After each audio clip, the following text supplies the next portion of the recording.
To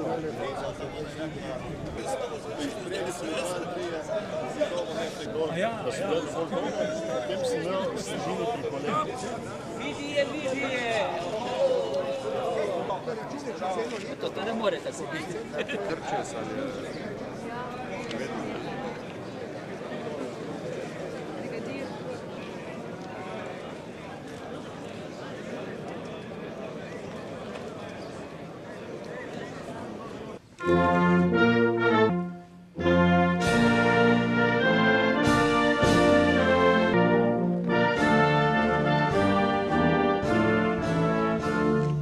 Učni center pa je vedno imel podporo tudi v lokalni skupnosti, zato pred mikrofon vabim župana občine Ig, gospoda Janeza Cimpermana. Izvolite. Spoštovana gospa Ljubica Jelušič, ministrica za obrambo, spoštovani brigadir Bojan Šuligoj, poveljnik 510. učnega centra teritorialne obrambe prve generacije Slovenske vojske, spoštovani brigadir Andrej Osterman, vodja organizacijskega odbora te prireditve, visoki predstavniki Slovenske vojske, visoki predstavniki izobraževalnega centra za zaščito in reševanje, kolegica poslanka, vidim, da poslancev ni tu, vsi ostali prisotni, lep pozdrav in dobrodošli v občini Ig ob slavnosti v počastitev 20. obletnice 510. učnega centra. Še poseben pozdrav in dobrodošlico pa izrekam vam, ki ste tiste težke dni kot prva generacija slovenskih vojakov služili svoji domovini Sloveniji, ki je bila takrat močno ogrožena od strani Jugoslovanske ljudske armade in jugopolitičnih hijen, med katerimi so bili tudi nekateri sinovi naše domovine, pripravljeni vsemi sredstvi preprečiti osamosvojitev Slovenije in njeno pot v demokratično večstrankarsko družbo. Kar pa se, hvala Bogu, ni zgodilo in se ni moglo zgoditi. Za kar ste zaslužni vi in vsi, ki so prijeli za orožje in branili našo deželo s podporo vsega slovenskega ljudstva. Premalo se zavedamo, kako pomembno vlogo je imela prva generacija slovenskih vojakov pri naši osamosvojitvi.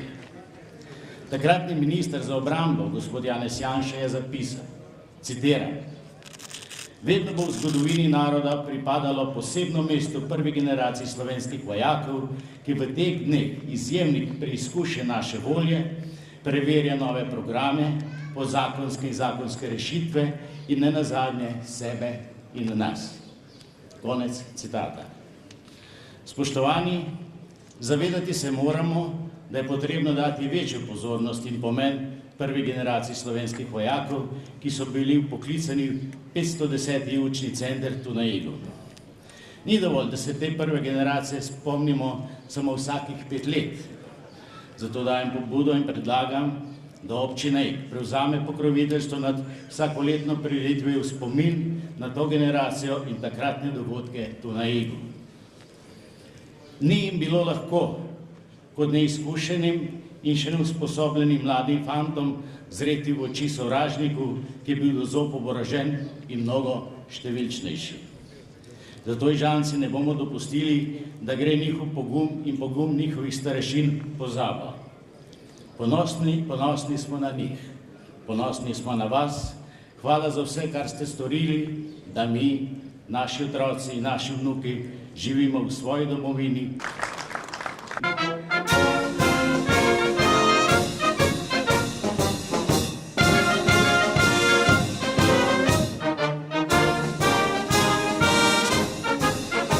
Janez Cimperman, spoštovana poslanka v Državnem zboru, gospa Alenka Jeraj, spoštovani prvi poveljnik 510. učnega centra teritorialne obrambe v Republiki Sloveniji, danes brigadir Bojan Šuligoj, spoštovani veterani in veteranke vojne za Slovenijo, spoštovani pripadniki vseh veteranskih organizacij, ki ste danes z nami, spoštovani visoki gostje, predvsem pa zelo lepo in toplo med nami pozdravljen tudi generalmajor Janez Slapar, ki ste v takratnih časih pred seboj videli pred 20 leti svoj prvi zametek, lahko rečemo, bodoče Slovenske vojske, za katero pa ste vi takrat že dobro vedeli, da jo čaka tudi ognjeni preizkus.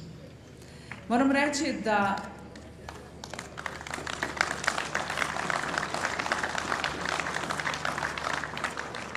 spoštovane gospe in gospodje, moram reči, da pozdravljam pobudo in zamisel župana Cimpermana, da bi vsako leto obeleževali pomemben dogodek začetka služenja vojaškega roka za prve nabornike teritorialne obrambe oziroma kasnejše Slovenske vojske tukaj na Igu, tako kot skrbimo za to, da se ta začetek služenja dogaja oziroma zgodi z neko obeležitvijo vsako leto v Pekrah. Moram reči tudi, da je zelo pomembno vedeti in videti vse vas, ki ste takrat skrbeli kot stalna sestava teritorialne obrambe in takratnega Republiškega sekretariata za obrambo, torej, ki ste skrbeli za to, da bi prva generacija slovenskih vojakov lahko začela z urjenjem. Tako kot je seveda lepo videti tudi vse vas, ki ste bili takrat naši prvi naborniki. Takrat, pred 20 leti, na 2. junija 1991, ste prisegli, spoštovani takratni naborniki, z zanimivimi besedami. Namreč rekli ste, slovesno prisegam, da bom branil samostojnost, neodvisnost, svobodo in ozemeljsko celovitost moje domovine Republike Slovenije ter vestno in odgovorno izvrševal svoje dolžnosti pri njeni obrambi. Spomnimo se, kolikšne in kako dolge so bile polemike o tem, kakšna bo prisega naših prvih slovenskih vojakov. In bistvo takratne prisege, vaše prisege je bilo, da se prvič takrat v zgodovini Slovenije ta prisega ni glasila na žrtvovanje življenja za domovino, pač pa na odgovorno izvrševanje dolžnosti pri obrambi domovine. Za takratne razprave je bil to pomemben korak naprej, kajti trdili smo, da je svetost življenja, življenje vsakega posameznika vendarle pomembnejše od tistega, kar pričakuje od tebe domovina. Resnica je, da kljub temu, da ste, spoštovani naborniki, in vsi tisti, ki ste takrat skrbeli za njihovo usposabljanje in tisti, ki ste bili odgovorni za teritorialno obrambo, dejansko poslušali takšno prisego, to da, ko se je začela vojna, ko se je junija 1991 začela vojna, so bile potrebne tudi žrtve. Zato je prav, gospe in gospodje, da se zavemo in da razumemo, da pripadniki vojske, pripadniki oboroženih sil, ne glede na to, kako prisežejo pri svojem delu, in to delo je lahko zelo tvegano, zelo nevarno, lahko zgubijo tudi svoje življenje. In to je pravzaprav največ, kar lahko damo ljudje na oltar svoje domovine. Zato je prav danes, da se spomnimo tudi vseh tistih, ki ne morejo biti z nami. Pravijo, da jih ni bilo veliko, ampak v naši osamosvojitveni vojni je vsako življenje, vsakogar od vseh pripadnikov teritorialne obrambe in vseh civilnih prebivalcev te države, pa tudi tujcev, ki so na našem ozemlju izgubili življenje. Življenja vseh so bila sveta in so bila darovana za samostojnost te naše države. Vsakdo od vas, spoštovani pripadniki takratnega 510. učnega centra in zlasti tisti, ki ste bili tu na služenju vojaškega roka, je imel svojo zgodbo za seboj. Toda vsem vam je bilo pa skupno, tako tistim, ki ste bili tu na Igu, kot tistim, ki so bili v Pekrah, je bilo skupno dejstvo, da se je Republika Slovenija že septembra leta 1990 odločila sprejeti ustavna dopolnila, s katerimi se je odločila, da bo služenje vojaškega roka možno tudi v okviru enot teritorialne obrambe. Do takrat namreč se je služenje vojaškega roka upravljalo samo v jugoslovanski vojski in potem so usposobljene fante razporejali oziroma ste jih razporejali v teritorialno obrambo. To zavedanje, da svoje vojake uriš sam, usposabljaš sam, je ključno za kasnejši razvoj Slovenske vojske, pa tudi za občutek, da smo res samostojna in suverena država.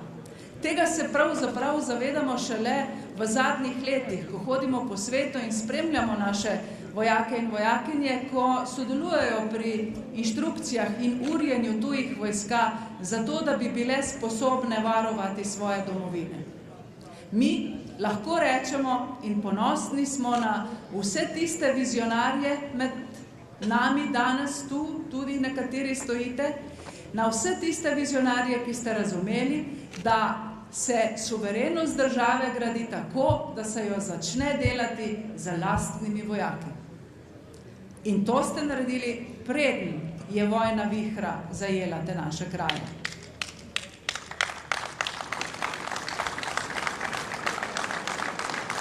Tisti, ki ste že takrat zelo dobro vedeli, kaj nas čaka ob osamosvojitvi, ste se zavzemali za to, da bi bila prva, torej da bi bila Slovenska vojska naborniška.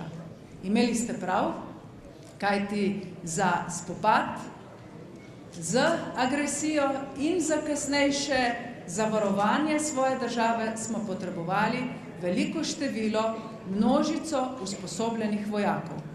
Ta množica usposobljenih vojakov in služenje vojaškega roka nas je potem spremljalo do leta 2003, do dokončne odločitve in do odhoda zadnjega nabornika iz vrst Slovenske vojske.